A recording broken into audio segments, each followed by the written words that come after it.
The oil magnate John Rockefeller had a net worth of $1.4 billion in 1937. That's worth at least $400 billion today, putting him ahead of Elon Musk and Jeff Bezos. The Rockefellers are still one of the wealthiest families in America, but they are not alone in this regard. Families like the Kochs, Duponts, Rothschilds and Mellons have amassed wealth and built a legacy that has lasted several generations, making them old money families. Some families are born into wealth, others create it. Ever wondered how they acquired their status and wealth? What secrets lie behind their enduring prosperity?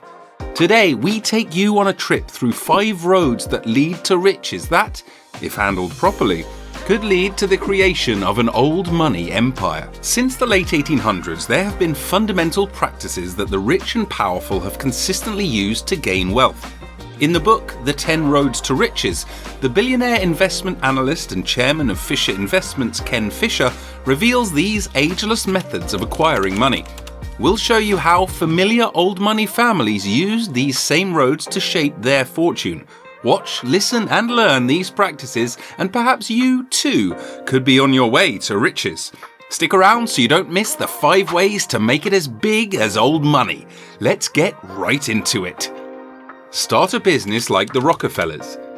John Rockefeller got as rich as almost anyone could. His fortune reached virtually 2% of the country's economy and 3% of its GDP.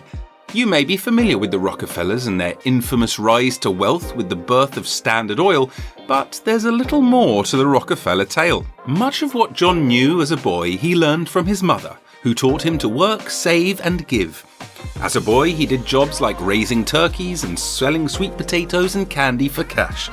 Before long, he started giving out loans to neighbours for interest, and by the age of 16, he got hired as a bookkeeper for $15 a month. This number rose to $58 a month after 4 years. But John had a burning desire to make $100,000 before he died. So, in 1859, he quit his job as a bookkeeper to start his own business. According to Ken Fisher, starting a business is the richest road. It involves finding a vision you're passionate about that fixes a general problem. Rockefeller took a risk and borrowed money to fund his first business. He sold food. When food became scarce during the Civil War, he saw his profits soar. Then, when the time was right, he moved on to start a completely different business, refining oil. As Fisher advises, when taking this path, be prepared to work for prolonged periods, especially at the beginning of your business. Building a powerful and efficient team you trust is extremely important. Several old money families started with some sort of business that met a need. The Mars created a sweet empire. The Kochs refined liquid gold. The Waltons retailed everything anyone sold, and the Carnegies produced the steel that built America. Even new money big boys like Elon Musk and WeWork founder Adam Neumann have followed this path of starting a business. Success doesn't always come quickly. It takes time, the right mindset, attitude, and approach.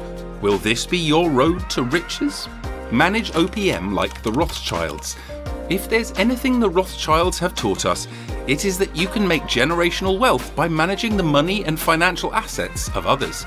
Meyer Rothschild started the family business as a court factor to Wilhelm IX, Landgrave of Hesse Castle.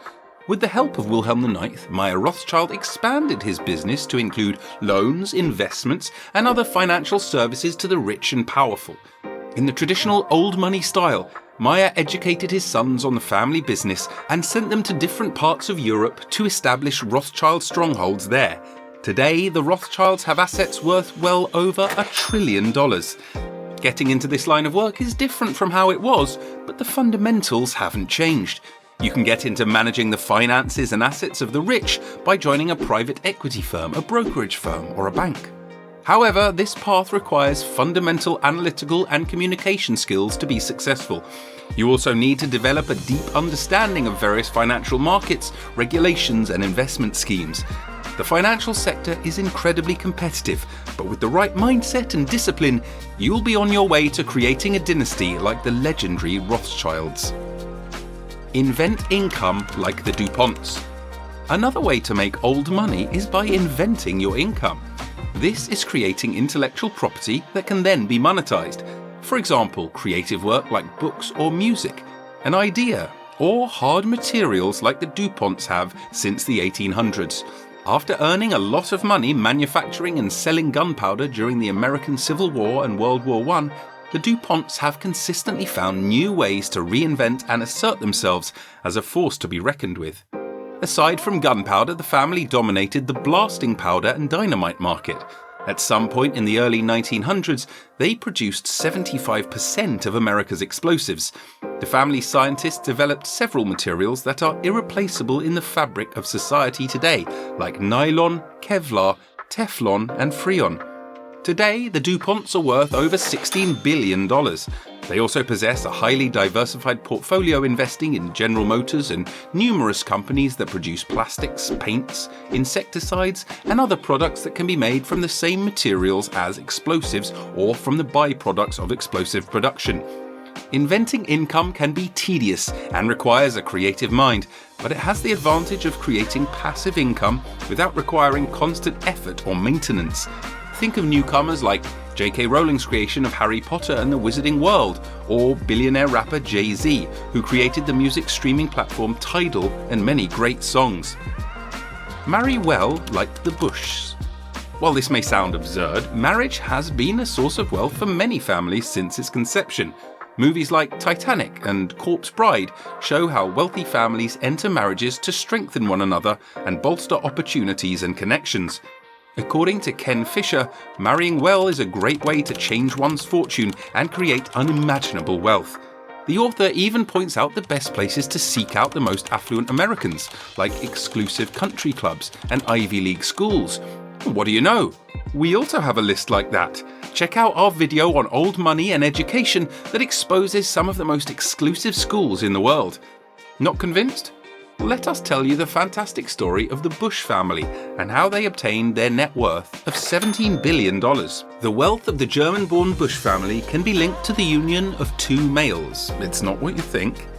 In 1843, Eberhard Anheuser emigrated to St. Louis from Germany to become one of the city's largest manufacturers of soap and candles. But when his daughter Lily got married to the ambitious brewing supply dealer Adolphus Busch, his fortune would change forever. Together, the two businesses, Anheuser-Busch Company, would begin making their beer, eventually dominating the market with Budweiser. In 2008, the Busch family sold the company to Brazilian and Belgian investors. However, the more than $17 billion fortune is split among 30 family members. Talk about a match made in heaven. However, just like Ken Fisher warns, for this path to work, both parties of the marriage must love one another or things could take a messy turn. Marrying well can lead to riches, but divorce can just as easily lead to financial ruin. Although I'm not sure people like Jeff Bezos are financially ruined even after losing $38 billion in his divorce. Become a land baron like the Singletons. Investment in real estate has become one of the most effective methods for amassing wealth. American industrialist Andrew Carnegie said it best: "The wise young man or wage earner of today invests his money in real estate." Henry Singleton of Singleton Ranch took that saying and ran with it. After a stellar career as an electrical engineer and business executive of Teledyne and a host of other companies, Henry set his sights and accumulated wealth of over $500 million on acquiring real estate. He began by acquiring 81,000 acres of land in San Cristobal Ranch south of Santa Fe. Henry Singleton continued his voracious investment in real estate, targeting ranch land in Santa Fe and New Mexico. Upon his death, Singleton owned 1.5% of New Mexico. The family manages one of the country's premium cattle and horse breeding operations and is the 7th largest landholder in the United States. There are multiple ways to invest in real estate, but choose wisely as each has its pros and cons. 1. If you have the renovation skills of a DIY expert and the patience of a monk to deal with tenants, then you can consider owning rental properties. 2. Real estate investment groups help you own rental properties without the hassle of running them. 3. Ken Fisher advises against house flipping because it is risky and volatile.